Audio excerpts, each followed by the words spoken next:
तेलंगाना के साबिक़ वज़ीर टी हरीश राव ने वज़ीर आला रेवंत रेड्डी पर सख्त तनकीद करते हुए इल्ज़ाम लगाया कि वह आंध्र प्रदेश की जानिब से गैरकानूनी तौर पर पानी के इस्तेमाल पर खामोश तमाशाई बने बैठे हैं।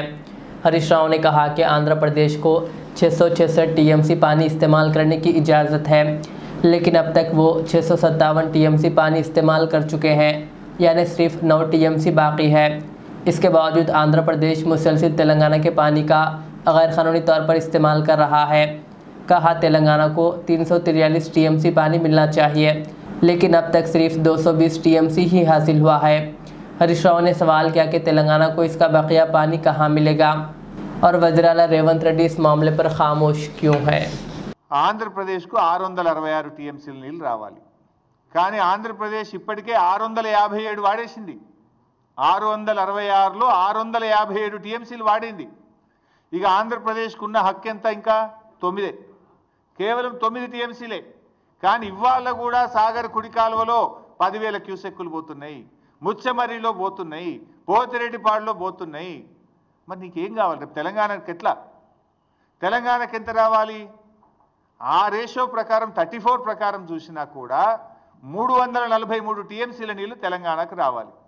కానీ ఈ రోజుకు తెలంగాణ వాడుకున్నది ఎంత అంటే 220 టీఎంసీలు మాత్రమే, 220। ఇంకెంత రావాలి తెలంగాణకు? 123 టీఎంసీలు రావాలి। 123 టీఎంసీలు తెలంగాణకు రావాలి, ఆంధ్రాకు రావాల్సింది 9। అంటే ఎంత నిర్లక్ష్యం మీది? మొత్తం కలిపితే కూడా ఎంత అవుతుంది? ఈ 123 9 కలిపితే 132 టీఎంసీలు కావాలి, ఇంకా 132 కావాలి।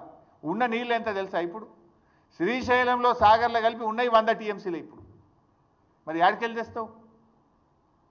నీకు రావాల్సింది 123, ఆంధ్రప్రదేశ్కు రావాల్సింది 9, మొత్తం కలిసి రావాల్సింది 133।